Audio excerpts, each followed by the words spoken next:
From the misty boundary between myth and history, the story of Rome begins in the year 753 BC, on the banks of the River Tiber in central Italy.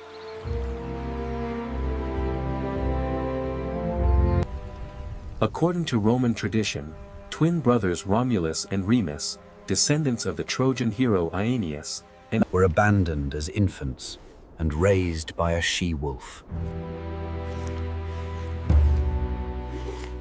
When they grew, a dispute over where to found a city ended in blood.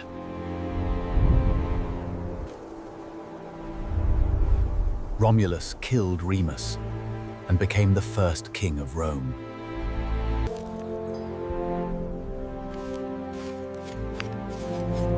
While legend surrounds these origins, archaeology confirms that small Latin settlements did indeed merge around this time, forming the foundations of what would become one of the most influential civilizations in human history.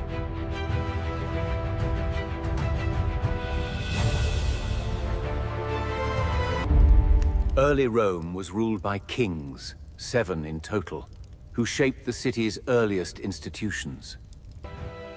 These kings were a mix of Latin and Etruscan rulers, and under them, Rome learned essential skills: urban planning, religious ritual, and military organization. The Etruscans introduced engineering techniques such as drainage systems and stone architecture, while Rome's early society was divided between patricians, the noble elite, and plebeians, the common people. Ruled as a tyrant. In 509 BC, the Roman people revolted, expelled the king, and swore never again to be ruled by one man. Thus was born the Roman Republic, a revolutionary system of government built on shared power, elected officials, and the rule of law.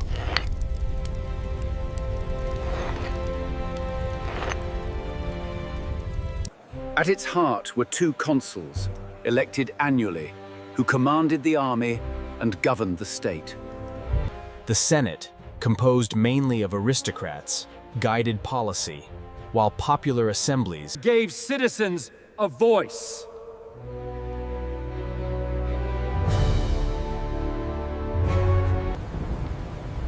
Though far from democratic by modern standards, the Republic was remarkably resilient. Through constant struggle between patricians and plebeians, Rome developed written laws, including the 12 Tables, and gradually expanded political rights to broader segments of society.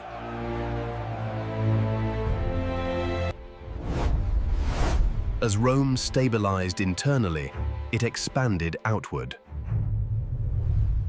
Through disciplined legions and relentless warfare, Rome conquered neighboring Latin cities, defeated the Etruscans, and subdued much of the Italian peninsula.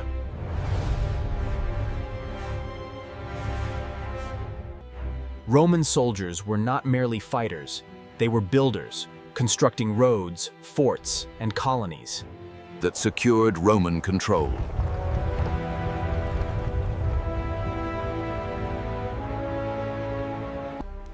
Conquered peoples were often offered alliances or partial citizenship, binding them to Rome, rather than destroying them.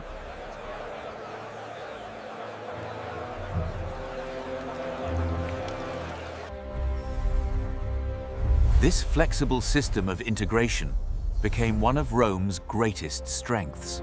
By the 3rd century BC, Rome faced its greatest external rival, Carthage, a wealthy maritime empire in North Africa.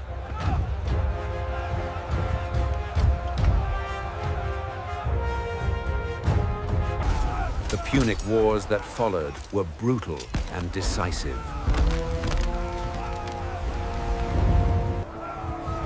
Hannibal, Carthage's greatest general, famously crossed the Alps with elephants and inflicted devastating defeats on Roman armies. Yet Rome refused to surrender, drawing on its vast manpower and industrial capacity. In 146 BC, Carthage was destroyed, and Rome emerged as the dominant power of the Western Mediterranean. Victory brought wealth, slaves, and territory, but also deep problems. Small farmers were displaced by large estates, worked by enslaved laborers, while wealth concentrated and in the hands of the elite.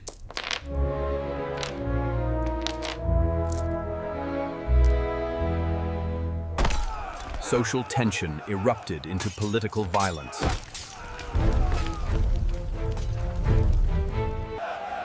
Reformers like Tiberius and Gaius Gracchus attempted to redistribute land and address inequality.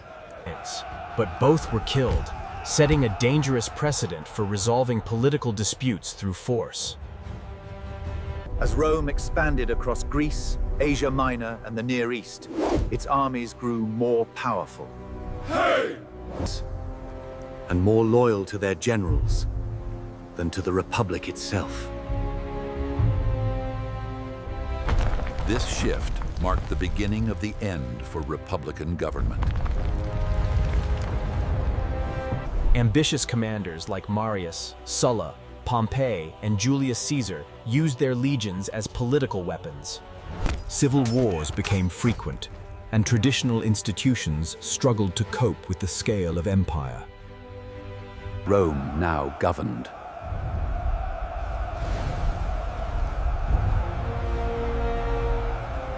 With the arm and the masses.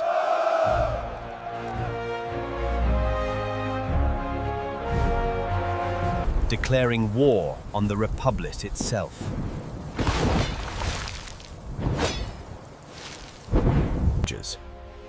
Though he enacted important reforms, calendar reform, debt relief, and expanded citizenship,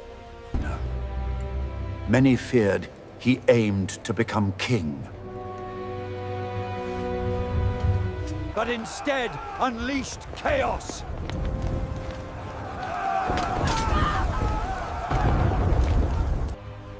In 27 BC, Octavian took the title Augustus and became Rome's first emperor.